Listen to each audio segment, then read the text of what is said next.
Good morning बच्चों। Class 9th में विज्ञान की क्लास में बच्चों आप सबका स्वागत है।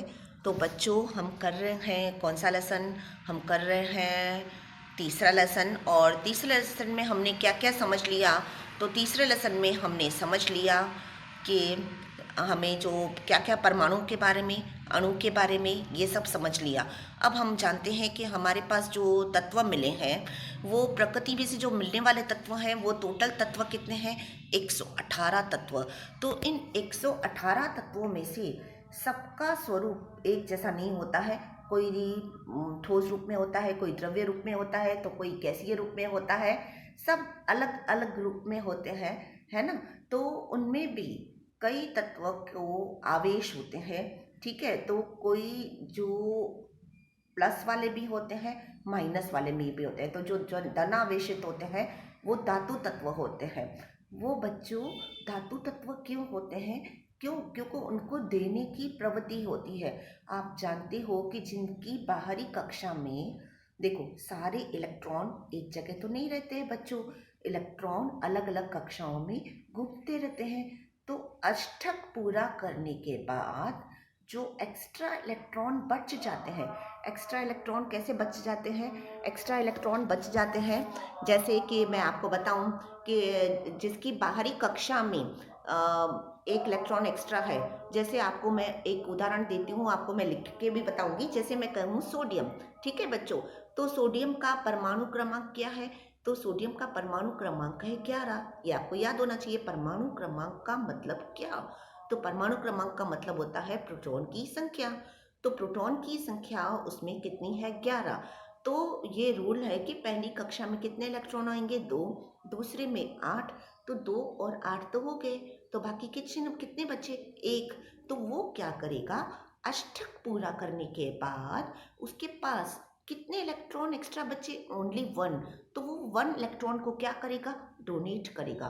तो जो तत्व इलेक्ट्रॉन को डोनेट करता है, देने की प्रवृत्ति करता है, तो उसे हम धातु तत्व कहते हैं। तो और जो अधातु का मतलब क्या? अधातु का मतलब ये होता है कि जो इलेक्ट्रॉन को ग्रहण करते हैं। अब इलेक्ट्रॉन को कौन ग्रहण करेगा?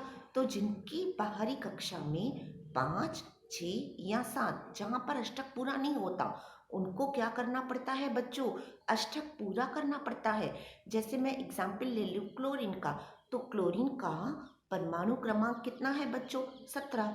अब 17 है, 17 में से तो 17 यानी मेरे को इसका इलेक्ट्रॉनिक में अगर रचना बनाऊं तो पहली कक्षा में 2, दूसरे में कितने होंगे? 8। तो 2 और 8 कितने हो गए? 10। लेकिन फिर कितने बच्चे बाकी? 7। तो 7 के बाद इसको क्या पूरा करना है बच्चों? अष्टक पूरा करना है। तो अष्टक पूरा करने के लिए उसको 7 में से कितने बनाने बच्चों? 8। तो 8 बनाने के लिए वो कितने इलेक्ट्रॉन उधार लेगा बच्चों? वो 1 उधार लेगा। 1 उधार लेगा तो -1। अगर कोई तत्व 2 उधार लेता है तो -2। अगर 3 लेता है तो -3। तो कोई भी जो हमारे पास रासायनिक सूत्र बनते हैं तो वो किससे बनते हैं? वो बनते हैं किसी भी तत्व का रासायनिक मतलब यौगिक का जो सूत्र बनता है, जैसे मैग्नीशियम क्लोराइड, तो उसमें एक धातु लेता है और एक अधातु लेते हैं। मतलब उसमें कौन प्रक्रिया में हिस्सा लेता है? एक धातु तत्व लेते हैं और एक अधातु तत्व हिस्सा लेते हैं, और दोनों हिस्सा बनकर क्या बनाते हैं? यौगिक का निर्माण करते हैं। फिर वो अपनी संयोजकता का आदान प्रदान करते हैं। तो चलो बच्चों, मैं नोटबुक के द्वारा आपको अभी बता रही हूँ।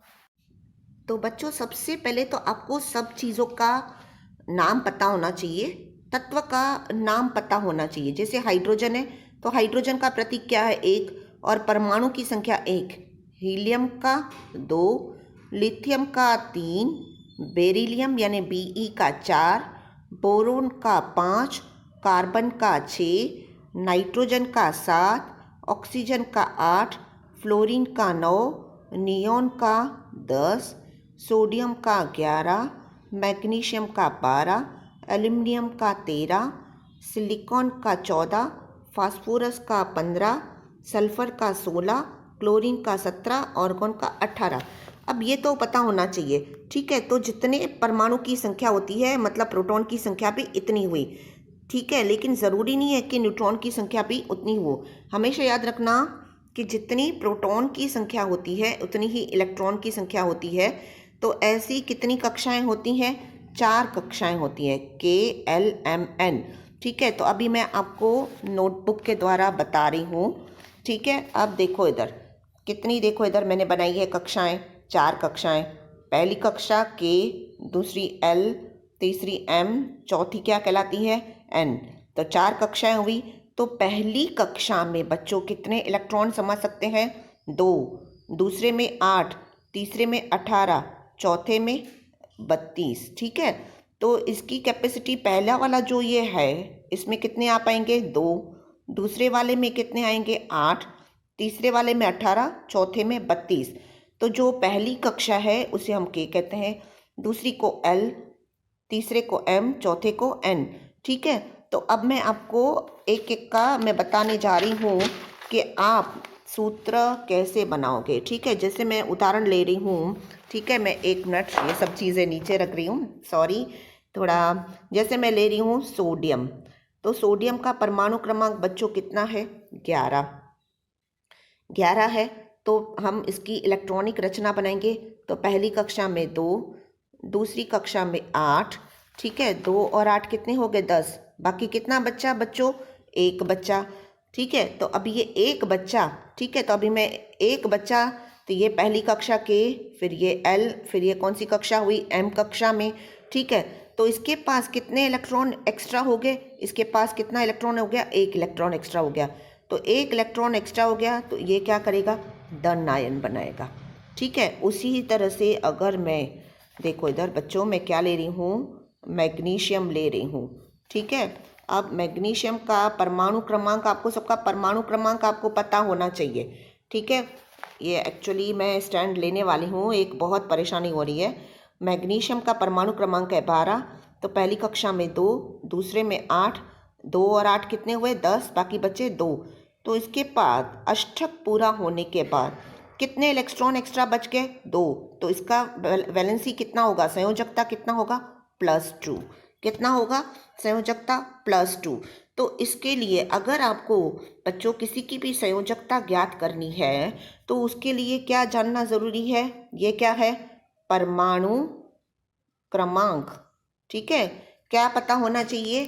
परमाणु क्रमांक। अभी उसी तरह से चलो क्लोरीन है, क्लोरीन का परमाणु क्रमांक कितना है? 17 है। तो पहली कक्षा में 2, दूसरे में 8, तो 2 और 8 कितने हो गए? 10, बाकी बचे 7, ठीक है। तो ये यहाँ तो अष्टक पूरा हो गया, लेकिन बच्चों यहाँ पर अष्टक पूरा नहीं हुआ। तो 7 को क्या करने का है? 8। तो वो कितने उधार लेगा? 1 उधार लेगा। तो Cl-1 आएगा, ठीक है। तो सबकी संयोजकता अलग अलग होती है। जैसे मैंने बताया सोडियम की संयोजकता +1, Mg की +2, ठीक है। तो एल्युमिनियम की, अगर आपको परमाणु क्रमांक पता है तो एल्युमिनियम का बच्चों परमाणु क्रमांक कितना है? 13। तो एल्युमिनियम क्या करेगा? एल्युमिनियम में उसका परमाणु क्रमांक लिखा, पहली जगह 2, 2 और 8 कितने हुए? 10, बाकी कितना बचा? 3। तो अष्टक पूरा करने के बाद इसको बच्चों कितने इलेक्ट्रॉन बचे? 3, ठीक है। तो जिसकी बाहरी कक्षा में 1, 2, 3 इलेक्ट्रॉन होते हैं वो डोनेट करते हैं। तो एल्युमिनियम +3 आ गया, ठीक है। तो बच्चों मैं उम्मीद करती हूँ कि जितना मैंने अभी आपको समझाया कि धातु तत्व में कोई धनायन होता है, कोई ऋणायन होता है। तो कोई धनायन क्यों होता है? कि जिसकी बाहरी कक्षा में अष्टक पूरा करने के बाद 1, 2, 3 इलेक्ट्रॉन ज़्यादा रहते हैं तो वो क्या करते हैं? देते हैं। इसलिए +1, +2, +3 ये संयोजकता आती है। ठीक उसी ही तरह से ऐसे तत्व जिनकी बाहरी कक्षा में 5, 6 या 7 होते हैं तो वो अपना अष्टक पूरा करने के लिए 5 वाले कितने लेंगे? 3, 6 वाले 2, 7 वाले 1।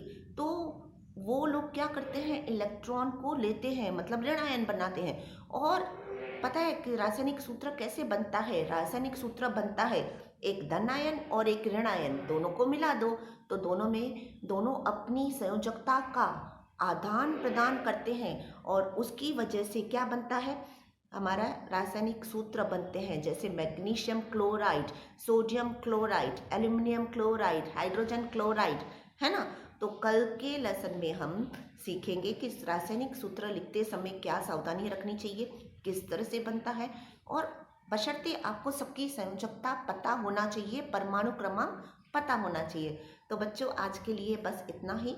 पढ़ते रहो, पढ़ाई करते रहो और साथ साथ अपना ख्याल भी करते रहो। Bye bye, take care.